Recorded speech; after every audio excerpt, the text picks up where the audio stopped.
Alors voyons maintenant dans 700 gestion commerciale I7 les projets d'affaires. Alors vous allez voir à l'écran ici dans le menu traitement on a mis un nouvel item gestion des affaires et on arrive directement dans le projet des affaires. Alors ici là j'ai déjà un projet qui existe, un projet d'affiche. Donc tout simplement je vais pouvoir créer ici mes différentes opérations qui vont être intégrées à cette prestation de création d'affiches. Alors ici, donc dans mes fameuses affiches, je vais ajouter ici par exemple tout ce qui est la réalisation aussi d'une affiche, hein.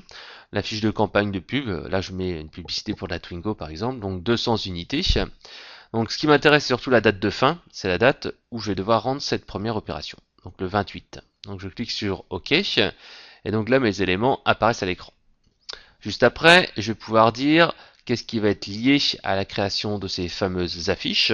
Donc ici, je vais cliquer sur le bouton Ajouter et je vais ajouter une opération de création. Alors quand on crée des affiches, tout simplement, on va ajouter dans l'opération 10, ici 010, l'intitulé, ici ça va être la création, hein, et tout ce qui est photo, tout simplement, parce que je vais devoir utiliser des éléments graphiques. Donc là j'indique la date de début, ça commence par exemple le 10, et ça se termine, on va voir ça tout après, selon les ressources utilisées. Donc là ici, la ressource. Donc ici, je peux avoir un infographiste, hein, par exemple. Donc là, c'est mon infographiste. Et celui-ci va tout simplement travailler sur tout ce qui est photo et infographie. Voilà. Ici, je mets le temps total qui va être nécessaire. Donc ça peut être 1,5 par exemple.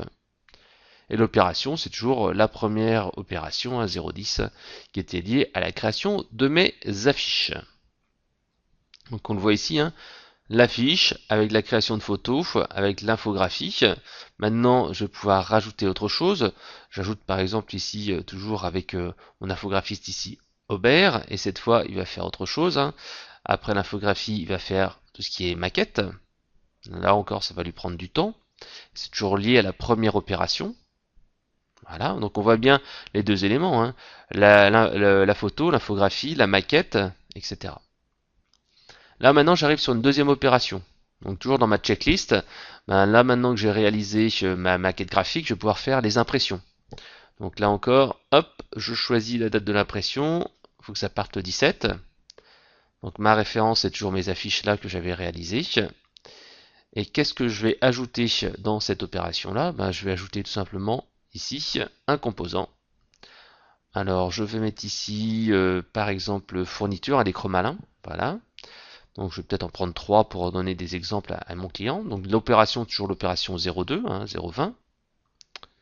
Voilà. Et je vais peut-être ajouter un autre élément qui peut être intéressant. Ici, voilà. Je vais l'ajouter tout de suite. Une sous-traitance d'impression. Parce que c'est peut-être pas moi qui va imprimer les affiches, mais c'est un de mes fournisseurs, un de mes sous-traitants. Donc voilà, je l'associe toujours à ma création d'affiches principale. Et donc là, on voit bien, pour mes affiches de ma campagne publicitaire, j'ai la totalité du coût qui est calculé automatiquement. C'est vraiment tout l'intérêt.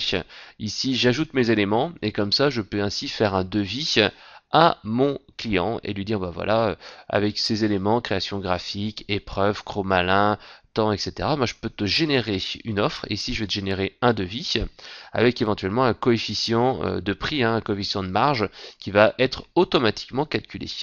Donc tout cet intérêt-là, c'est tout simplement après de générer le devis avec ces différentes propositions. J'aurais pu faire une simulation avec un prix différent, hein.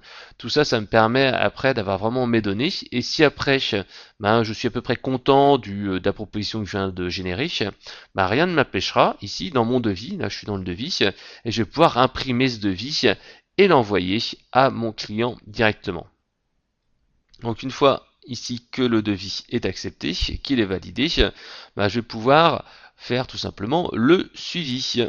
Ici avec le contrôle des heures, on voit ici, hein, j'avais des gens qui travaillaient.